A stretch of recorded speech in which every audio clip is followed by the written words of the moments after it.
कर देना। चलो, मैं आशीष राजपुरोहित, वर्तमान में मैं राजकीय उच्च माध्यमिक विद्यालय फतेहगढ़ में लैब असिस्टेंट की पोस्ट पे कार्यरत हूँ। हमने बायोलॉजी का बहुत ही बढ़िया टॉपिक जिसका नाम है जैव प्रक्रम या लाइफ प्रोसेस शुरू किया था, जिसके 2 लेक्चर हो चुके हैं। आज हम इसका भाग नंबर 3 या पार्ट नंबर 3 पढ़ेंगे। लास्ट जो सेकंड लेक्चर था उसमें हमने पोषण के बारे में, वो भी स्वपोषी पोषण, यहाँ तक हमने पढ़ लिया था। अब इससे हम आगे बढ़ रहे हैं। पोषण का एक और प्रकार होता है जिसे हम बोलते हैं विषम पोषी या परपोषी पोषण।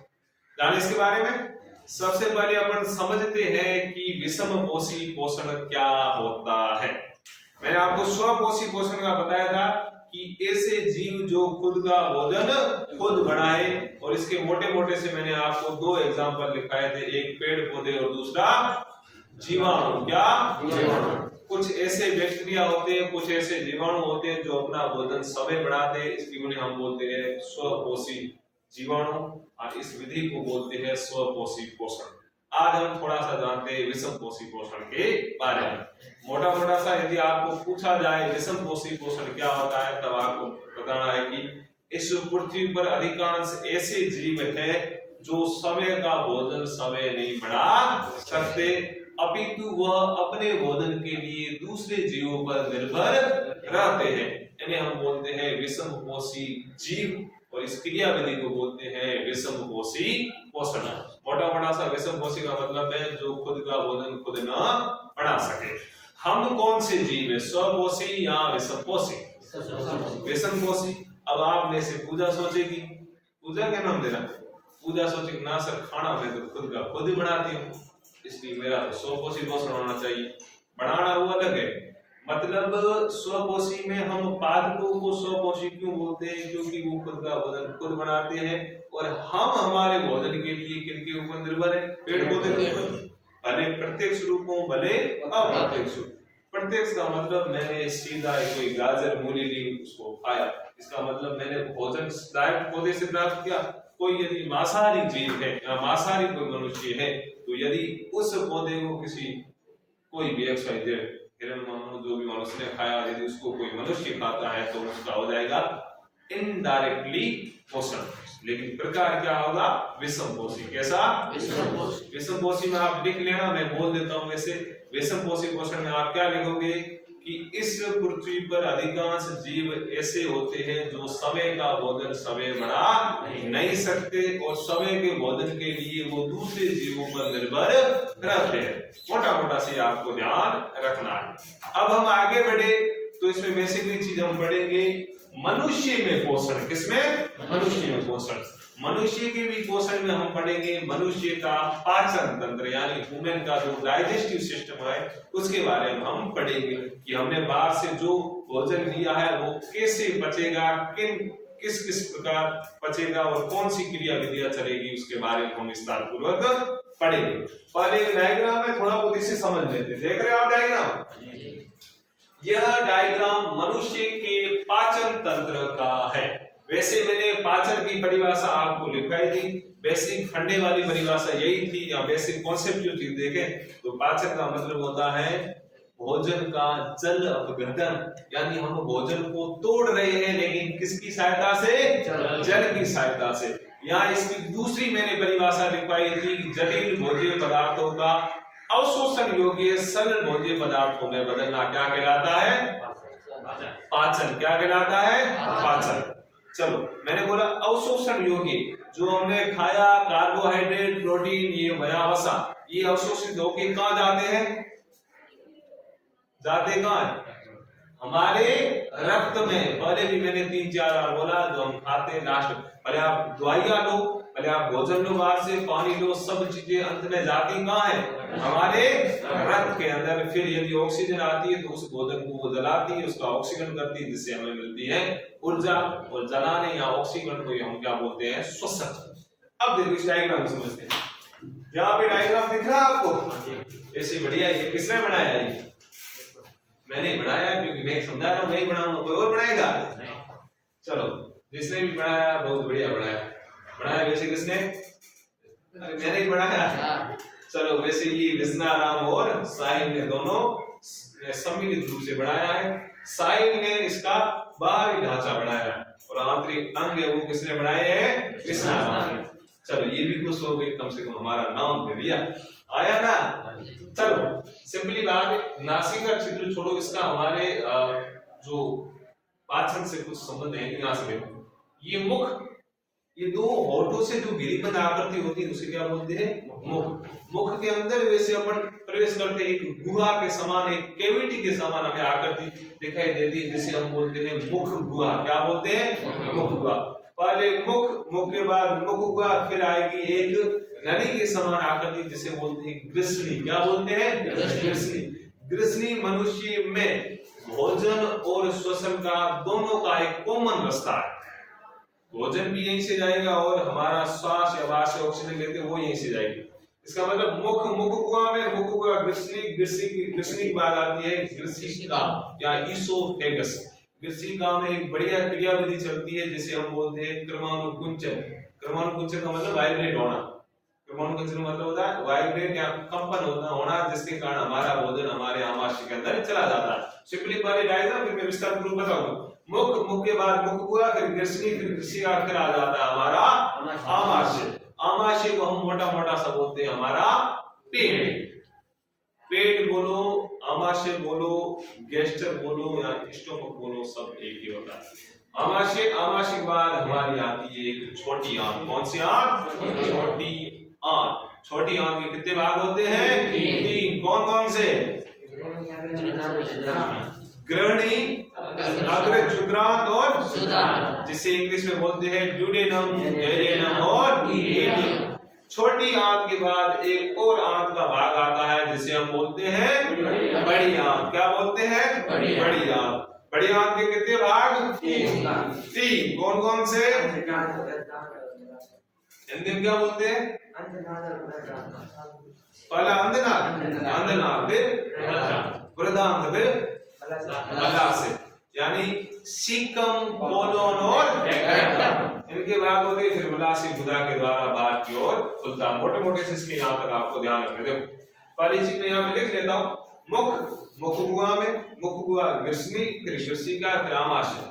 आमाशय के बाद आएगा छोटी आंत, छोटी आंत के बाद बड़ी आंत। छोटी आंत के भी 3 भाग और बड़ी आंत के भी 3 भाग।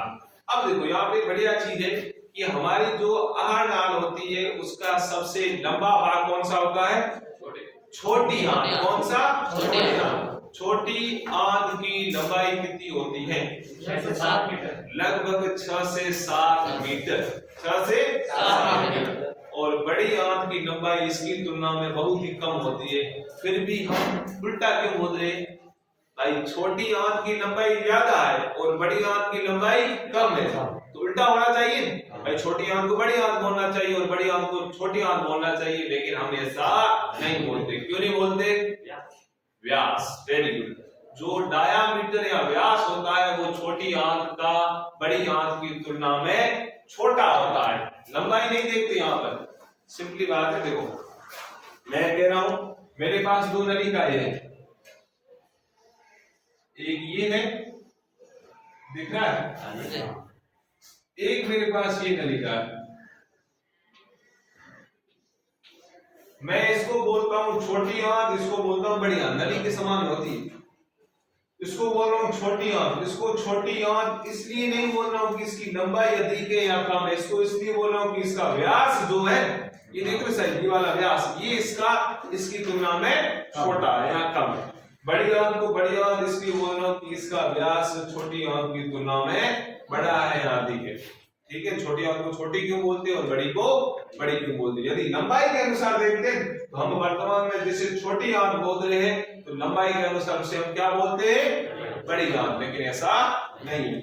फिर छोटी आंत, बड़ी आंत, इसके भी 3 भाग होते हैं। ये डायग्राम आप उतार दो, देख लो, फिर मैं थोड़ा विस्तार पूर्वक समझाऊंगा। उतार दिया? जैसे 3 अंगुल है। फिर भी 1-2 चीजें देखो, यहाँ पे मैं इसके बारे में बोला नहीं। एक पित्ताशय, क्या है? पित्ताशय। पित्ताशय हमारे यकृत यानी लीवर, लीवर नाम सुना आपने? लीवर के पास पाया जाने वाला एक अंग है, इसके द्वारा पित्त रस का स्त्रावण किया जाता है, जो हमारे पाचन में सहायता करता है। फिर अग्नाशय, अग्नाशय अपने आप में एक सहायक पाचन ग्रंथि है, जिसका तो डायग्राम देख रहे ये बना हुआ। फिर बड़ी आंत मैंने बता दिया, छोटी आंत आमाशय यानी पेट, और यकृत। क्या नाम है? यकृत। यकृत हमारे पाचन से संबंधित लोग, या इसके अलावा भी देखो सबसे महत्वपूर्ण अंग है जो अधिकांश क्रियाओं में पार्टिसिपेट होता है। मतलब उत्सर्जन में भी थोड़ी बहुत पार्टी भागीदारी है, श्वसन में भी इसकी है, या परिसंचरण तंत्र में भी है कैसे मैं आगे बताऊंगा आपको। यकृत को हम देसी भाषा में क्या बोलते हैं, किसी को पता है? जिगर में जिगर बोला ना, भारी जिगर थे मानो आराम झगड़ो करो, तो इसको बोला जाता है। किसको बोला जाता है? यकृत को। है आपके पास जिगरा है? हमारे शरीर में कितने यकृत पाए जाते हैं? एक। कितने पाए जाते हैं? एक। और हमारे शरीर में शायद यही ऐसा सबसे तगड़ा ऑर्गन है त्वचा के बाद, या त्वचा जैसे हम तो नहीं मान सकते, ऑर्गन ये है जिसमें पुनरुद्भवन की क्षमता सबसे अधिक पाई जाती है। मतलब एक बार डैमेज हो जाए फिर वापस भी बन सकता है। पर ये कारण फिर मैं कुछ लिखवाता हूँ चीजें। 3 अंगुलियां घुमाओगे? चलो मिटा दो मैं।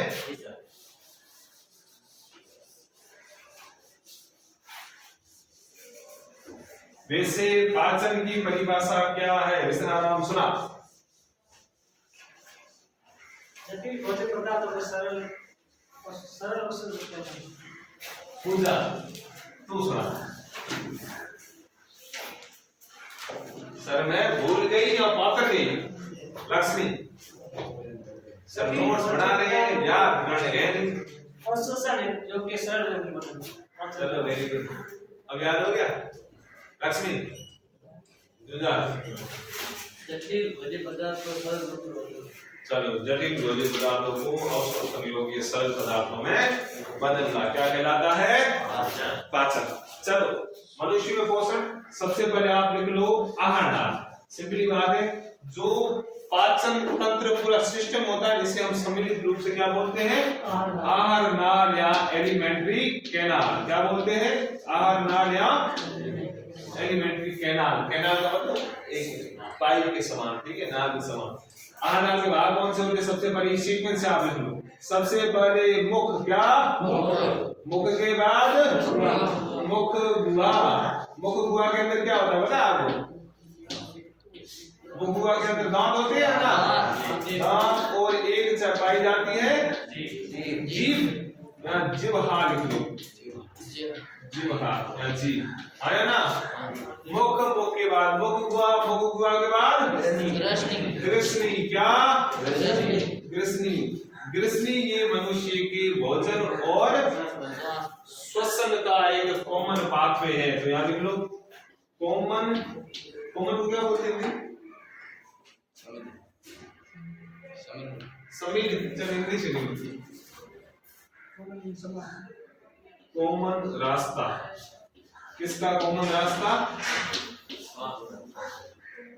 पाचन, सॉरी, भोजन और वायु का। भोजन और वायु का, इन दोनों का ये क्या है? कॉमन रास्ता। फिर ग्रसनी के बाद क्या आती है? ग्रसिका। ग्रसिका हाँ, ग्रसिका बोलो, ईसोफेगस बोलो, ग्रास नाल बोलो या ग्रास नली बोलो, सब एक ही होता है। यहाँ पे दिख रहा है तो चलो ग्रसनी देखो, मुख, मुख हुआ, ग्रसनी, फिर ग्रसिका। ग्रसिका के बाद आमाशय। क्या? आमाशय। आमाशय बोलो या पेट बोलो, एक होता है। आमाशय के बाद छोटी आंत। छोटी आंत के कितने भाग? 3।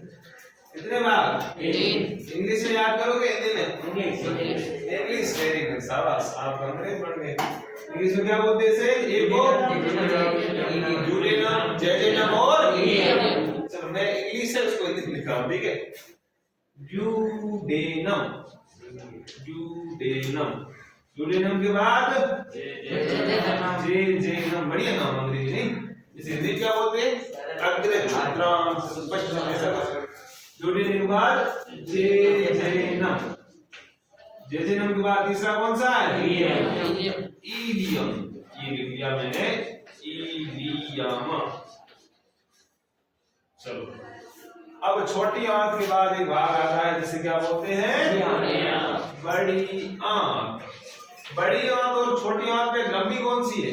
छोटी आंत। मैं बड़ी को बड़ी क्यों बोल रहा हूँ, छोटी को छोटी क्यों बोल रहा हूँ? व्यास के कारण। किसके कारण? बड़ी आंत के 3 भाग कौन कौन से? सीकम, कोलोन और रेक्टम। शाबाश, सीकम के बाद कोलोन, कोलोन के बाद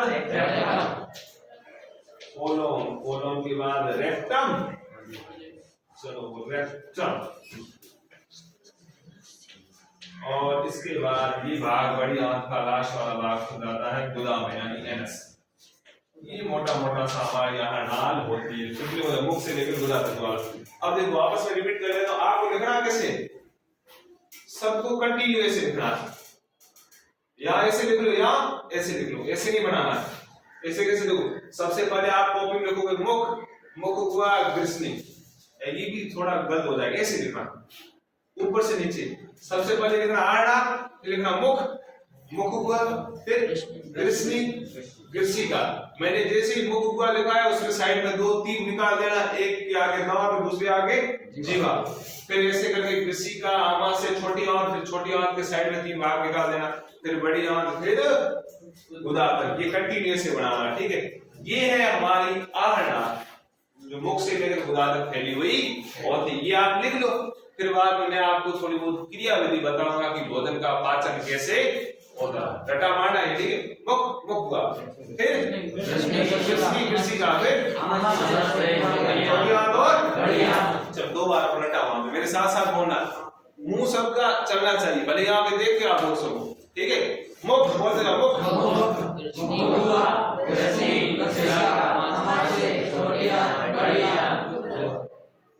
छोटी आंत किसके बाद? कौन कौन से? अरे देखिए नहीं याद है, बोलो, देखे देखे बोले डुडेनम, जेजेनम और बड़ी आंत के कौन कौन से?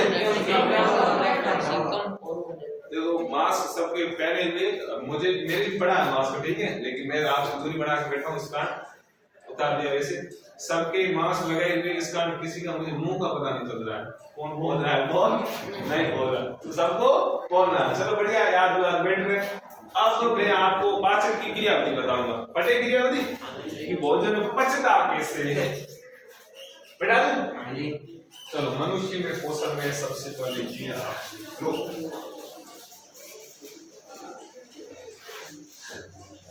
आवाज नहीं। अब चलो और मोटा मोटा सब कुछ जानते हैं। वैसे मैंने लास्ट लेक्चर में बताया था हम भोजन क्यों करते हैं? ऊर्जा और शरीर का ढांचा। ये कॉन्सेप्चुअल चीजें जिनकी ध्यान रखनी है आपको, आगे यही काम आएगी। तो चीजें को ना मैं खाना आत्मा जी होती तो खाना क्या रोटी क्या खाओ, सीधी बात। ऊर्जा रही और ये शरीर ना बढ़ाना, मेरा ढांचे ध्यान करना। चलो, मनुष्य जो भोजन करता है मोस्टली हमारे भोजन के मुख्य अवयव कौन कौन से हैं? कार्बोहाइड्रेट, प्रोटीन और वसा। अब चलो, आप सुबह क्या खा के आए? गेहूं की रोटी भी दिखाया आए हो, इसका मतलब गेहूं की रोटी खाई, उसके अंदर क्या था?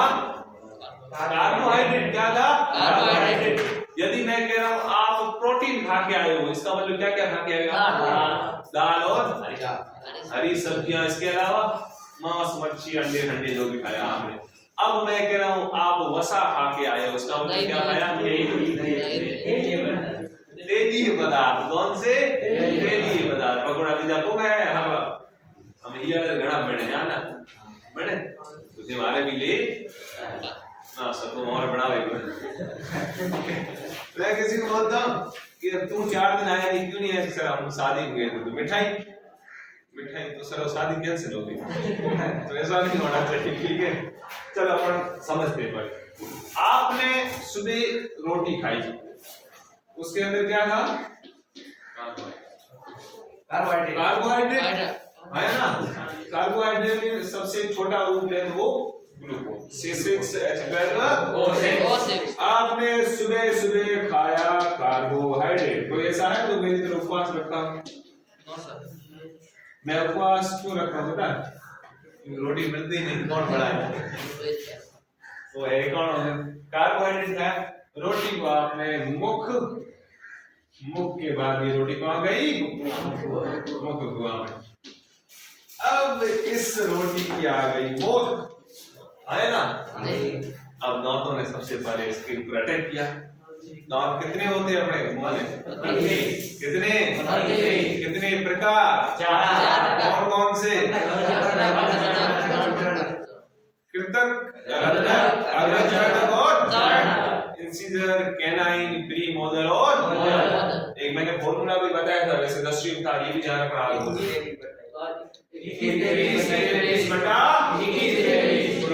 23 ये मनुष्य का दंत सूत्र ध्यान रखना भाई, और इसको हम मल्टीप्लाई करते हैं 2 से। टोटल ऊपर करो 2 3 3 2 5 5 3 8 गुणा 2 करेंगे तो ऊपर वाले जबड़े में 16 और नीचे वाले जबड़े में 16। टोटल कितने गुणा हो जाएंगे? 32। कितने? 32। आगे वाले दो को बोलती हूँ 2/2 को बोलते कृतक, रत्नक, अग्रचरणक और चरणक। कुछ कुतरने के काम आते हैं, कुछ चीरने फाड़ने के काम आते हैं। अब रोटी आपके मुख गुहा के अंदर आई और आपने रोटी के ऊपर कर दिया आक्रमण। सबसे पहले दांत ने इसे चबाना किया शुरू। जो भाग अलग अलग थे भाई, चबाना शुरू किया, सब अलग अलग होते। फिर हमारे मुख गुहा के अंदर पाई जाती है लाल ग्रंथियां। अबे लाल लाल बोला होगा नहीं, लाल दिमाग में क्या आया? लेकिन हम कोई बढ़िया स्वादिष्ट खाना देखा होगा, लाल आवे को आवे और केरे केरे करते हो सब बचपन में कोई तो बेटो तो छोड़ते हैं। मैंने देखा उनकी मम्मियां क्या करती है, एक तो रुमाल ऐसे लटका के रखती है, लाला करे को करे और आशीष तेरे तो खूब गिरती थी। वैसे हमारे आप ने करे तो वो लाल गई, ठीक है। अब मैंने जैसे रोटी को कुतरना शुरू किया, उसके भाग तो अलग अलग होंगे। फिर उसके अंदर जो चिकनाहट आती है, जो पानी के समान या लिक्विड समान कोई पदार्थ आता है, वो होती है हमारी लार। कीले अपने लार बोले तो देसी भाषा में लार बोलो, आया ना। और हमारी मुख गुहा में टोटल कितनी लार ग्रंथियां पाई जाती है? 3 जोड़ी, यानी टोटल कितनी होती है? 6। 3 जोड़ी। किसी को नाम पता है?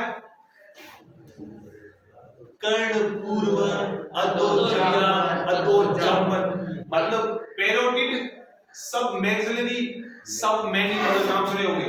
एक था सब लिंगुअल करके, नाम नहीं सुने आपने? वैसे मैंने बताया था पहले।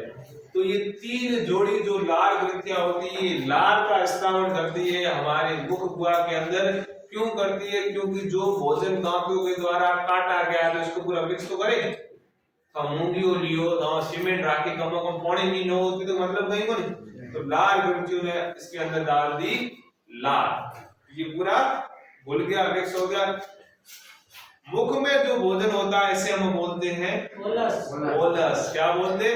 लाल बीजे मिले करे जो लूदी बड़ी मिर्गी बोलो बोलस। अब वो बोलस धीरे धीरे मुख गुहा के बाद जाएगा ग्रसनी में, ग्रसनी के बाद जाएगा। यहाँ पर एक बढ़िया क्वेश्चन पूछा जाता है, मैंने पहले भी शायद बताया होगा आपको। यदि आप ऐसे बैठे हो, ठीक है, भी हम रोटी जमन जाओ ना तो दियो सुबह पे ले आओ, है ना। अच्छा रोटी जीना शुरू करो, फिर पूरे मतलब दिमाग में आया कम 7-8 रोटे खाने हैं, 10 तो काजू मतलब बैठना चाहिए, 4 रसगुल्ला अपने होना चाहिए। अब मैं कह रहा हूं आप ऐसे बैठे हो, खाना खा रहे हो, खाना आपके पेट के अंदर जाएगा। अब मैं आपको किडनैप करके लाता हूं मेरे घर, थोड़ा किडनैप मतलब अगवा करे, हमारे घरे ले आई सेवा बढ़िया करी। मैं आपको जैसे ही लेके आऊंगा 2 टंगड़ियां पकड़ के उल्टा लटका दूंगा, आया ना।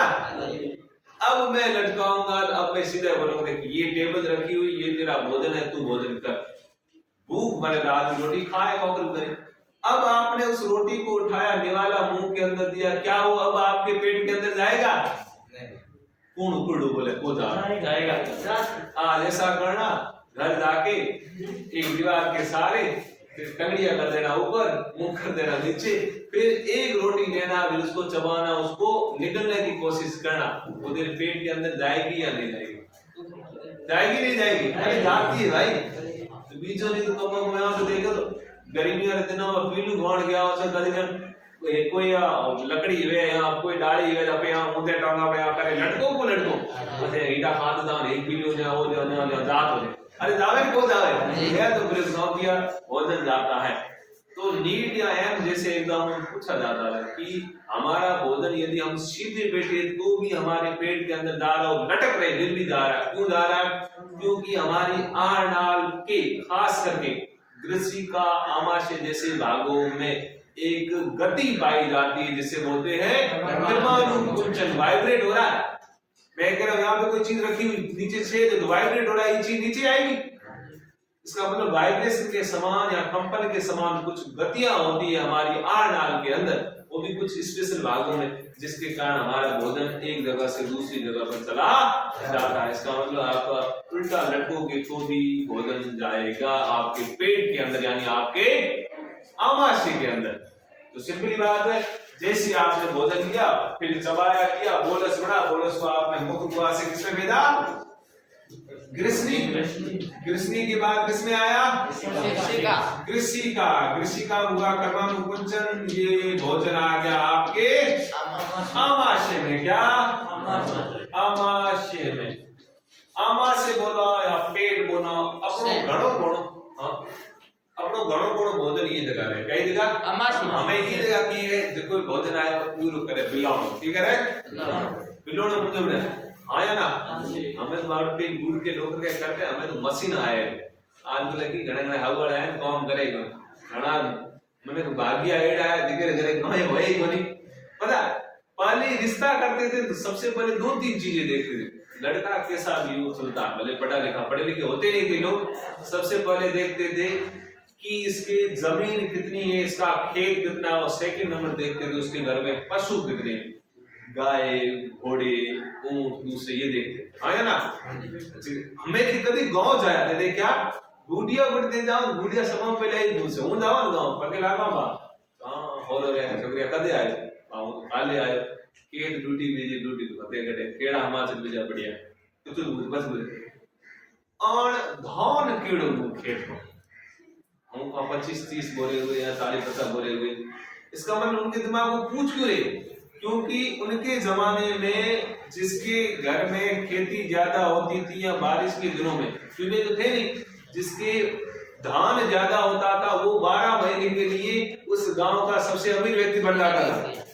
लोग उससे आस रखते थे कि भविष्य में यदि हमारे जो खाद्य पदार्थ कम होंगे हम इसे लेके आएंगे।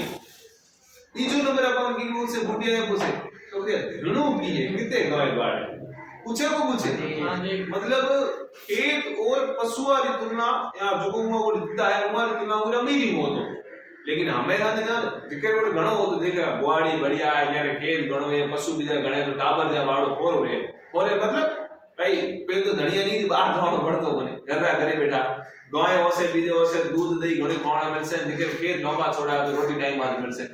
हमें सबों पे जिक्र रिश्तों करना लड़के रा भाई तो सबों पे ले पूछे और खेत तो कौन क्या खेत है, खेत बेचो बीच में मत पूछे कहीं भेड़ों के जो भेड़ों बने 4 गाय वाले तो मोरे छोटे के दो ही भेड़ क्यों गाय कुड़ करे गर्मी दिन में आपण 4 बजे उठनो पड़नो गाय की चाकरी भी करनी, आज कोई सिस्टम है गुड़, लेकिन सबों बढ़िया चीज गाय घरे गाय दूध दही खाना रखा के पछे लावे थैलिया रो अमूल दूध तो टाबर के उमा देड़ा पछे के ता आयो छोरे ना ये प्रतिरक्षा तंत्र कमजोर है विज्ञान के खादा ना थैलिया भी आजे नहीं, तो हमें सिस्टम इम्यूनिटी है। अब लोग अपनी बच्ची का ब्याह उस घर में करते जिसके एक तो खेत नहीं होना चाहिए, खेत है तो ये बेचे एक घर बनाओ, घरों में टाइला जरूर लगाए, टाइला जरूर हमको पोछो मार के पड़े रोकोड माना हां जिको तुम्हारे घणो बीजे गाय बीजे बकरे बीजे उससे बेचे करे पूरे करो घूमना, ये बात चिंता है आज के जमाने की और घणो दोस्त है तो ऐसी चीजों में भले ऐसी आगे देखो लेकिन ये बात चिंता। चलो बंदर के आगे बढ़ो।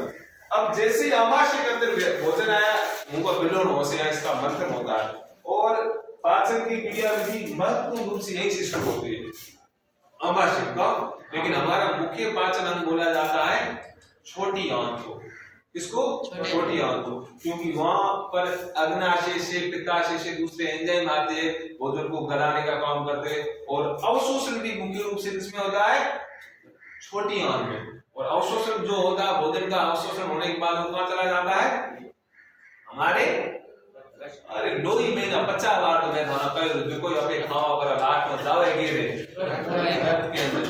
फिर बड़ी आंत में जो बचा कुछ ड्रग्स होती है या दवाइयां दूसरी होती है, वो बड़ी आंत में उसका पाचन हो जाता है। फिर बाद में जो अवशिष्ट पदार्थ होता है वो मलाशय में फिर मल के रूप में वो बाहर निकाल दिया जाता है। दृष्टि की लेवल पे थोड़ा बहुत आपको ध्यान रखना है। दो तीन पॉइंट इसके बारे में आप लिख लेना, वो मैं देंगे भाई वो हुआ क्या है, वो क्या है क्या नहीं, कितना आपको देखना। हमारे के बाद वजन आ जाएगा छोटी आंत के बाद बड़ी आंत के बाद गुदा, फिर वहां से सीधा। तो ये थोड़ा बहुत आपको ध्यान रखना है। चलो यही था, आया ना? क्या लिखेंगे अपन? लिखे कुछ अपन? चलो लिखवा देता हूं मैं आपको। चलो हमने मोटा मोटा समझ लिया था पाचन के बारे में। अब कुछ लैंग्वेज वो आपको लिखनी है, यहाँ पे देख लो लैंग्वेज जो है वो आपको लिखनी है। मैं एक बार रिपीट ही कर लूंगा ये लैंग्वेज है क्या। चलो ले लिया होगा स्क्रीनशॉट। देखो मैं रिपीट कर रहा हूं। मानव मुख गुहा में यानी मुंह के अंदर दांत एवं एक पेशीय जीभ पाई जाती है। इसका मतलब हमारी जो मुख गुहा है उसके अंदर दांत होते हैं, कितने होते हैं? 32, और उसका फॉर्मूला है 21-23/21 एवं एक पेशीय जीभ पाई जाती है, यानी एक जीभ पाई जाती है। फिर आगे जाओ, और मुख गुहा में 3 जोड़ी लार ग्रंथियां पाई जाती है। 3 जोड़ी का मतलब टोटल 6 लार ग्रंथियां पाई जाती है। इन ग्रंथियों द्वारा लार का स्रावन किया जाता है।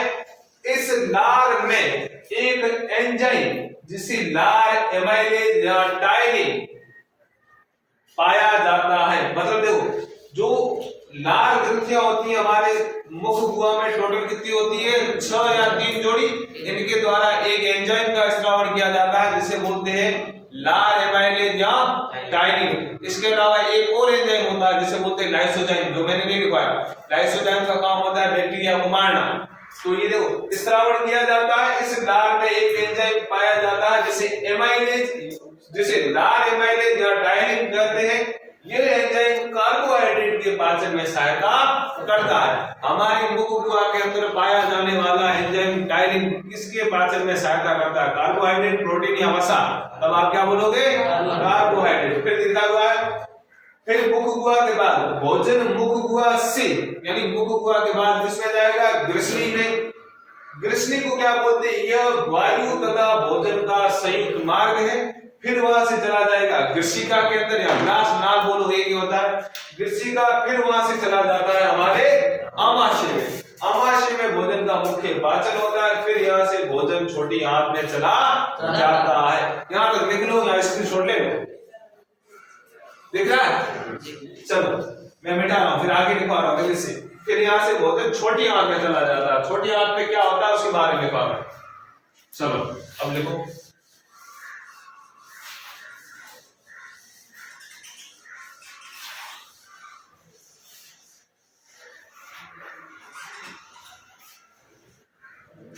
छोटी आंत के अंदर भोजन क्या? फिर आगे लिखो, छोटी आंत में वास्तविक रूप से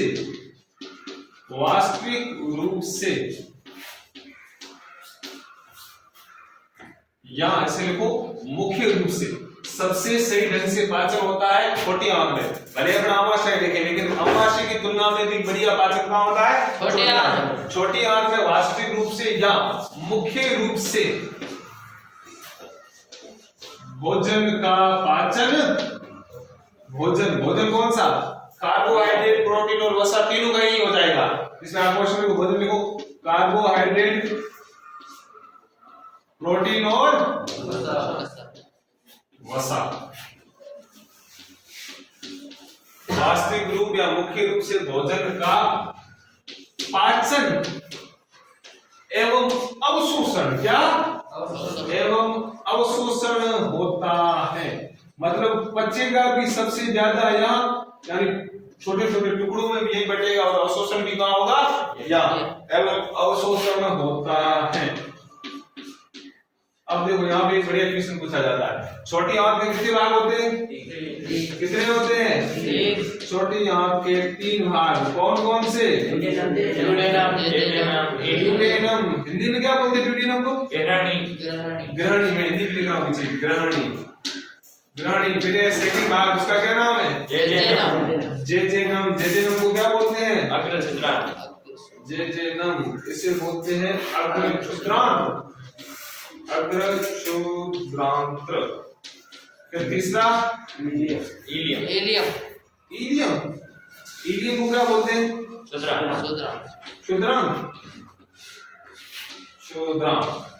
अब देखो यहां से अक्सर क्वेश्चन पूछे जाते हैं। छोटी आंत के 3 भाग ड्यूडेनम, जेजेनम, इलियम। आपको पूछा जाए हमारे भोजन का सही ढंग से वास्तविक पाचन कहाँ होता है? छोटी आंत। अवशोषण भी कहाँ होता है? छोटी आंत। छोटी आंत के 3 भाग होते कौन? तब आप बोलोगे सर जो इसका ड्यूडेनम वाला भाग है ग्रहणी, इसमें होता है मुख्य पाचन। क्या होता है? मुख्य पाचन। और मुख्य अवशोषण कहाँ होता है? जेजेनम या अग्रछुद्रांत्र। यहाँ पर होता है मुख्य अवशोषण, यानी जो बचा है कार्बोहाइड्रेट, प्रोटीन और वसा, उनका अवशोषण कहाँ होगा? जेजेनम में। अवशोषित होने के बाद वो कहाँ चले जाएंगे? अरे उल्टा, जो कोई चीज अवशोषित हुए बचे किया जाए रक्त में बोली जाएगी ना 20 बार तो आज में बोलो। इसका मतलब छोटी आंत के जो ड्यूडेनम या ग्रहणी वाला भाग होता है उसमें मुख्य पाचन होता है, जेजेनम या अग्रछुद्रांत्र में मुख्य अवशोषण। के ध्यान रखें हमारे नीट जेड एग्जाम में जाए वो पूछा जाता है अक्सर, वैसा हम बता रहे हो। चलो छोटी आंत ये लिख लो यहां तक, फिर मैं यहां से भोजन फिर कहां जाएगा? बड़ी आंत में। तो ये लिख लो, फिर मैं आगे लिखाता हूं। इसमें छोटे लोग चलो फिर इससे आगे लिखो। फिर छोटी आंत से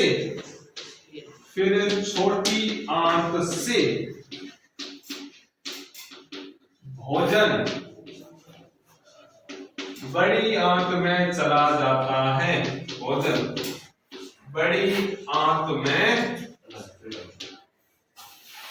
चला जाता है।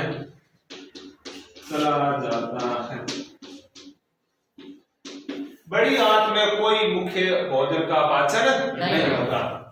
यहाँ मतलब बड़ी आंत, यहाँ पर कोई भोजन का मुख्य पाचन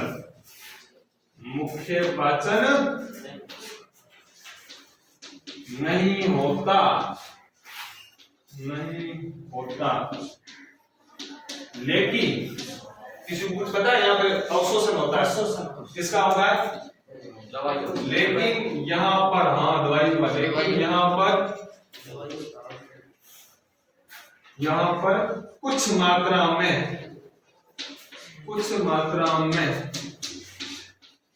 औषधियों का, किसका? औषधियों का यानी दवाइयां, औषधियों का अवशोषण होता है। क्या होता है? अवशोषण होता है। छोटी आंत बड़ी आंत में कितने भाग? 3 भाग। कौन से? पर्टिकुलर को ध्यान रखना इम्पोर्टेंट है। छोटी आंत बड़ी आंत के 3 भाग, सिंकम, कोलन और रेक्टम। फिर वहां से भोजन लास्ट में आ जाएगा मलाशय में संग्रहित होता है, या अवशिष्ट पदार्थ होते संग्रहित होते, फिर गुदा के द्वारा बाहर निकाल दिए जाते हैं। ये लिख लो, ये मोटा सा मनुष्य का पाचन तंत्र ये कंप्लीट हो गया, या मनुष्य में पोषण था वो कंप्लीट हो गया। कल हम सबसे इंपॉर्टेंट चैप्टर पढ़ेंगे या पार्ट नंबर 4 पढ़ेंगे, जिसमें हम पढ़ेंगे हृदय के बारे में। किसके बारे में? हृदय। बहुत ही बढ़िया इंपॉर्टेंट है। हृदय बोलो, हेड बोलो या दिल बोलो, जो भी बोलो वो हम पढ़ेंगे कल। बहुत बढ़िया टॉपिक है, अपन समझेंगे। जो मतलब टिपिकल डायग्राम देखा वो मतलब हमको समझ में नहीं आ रहा कहां से नली कहां निकल रही, क्या आलिंद होता है क्या नहीं होता, वो अपन कल आसानी से समझेंगे। जय हिंद। आज का लेक्चर हो गया समाप्त।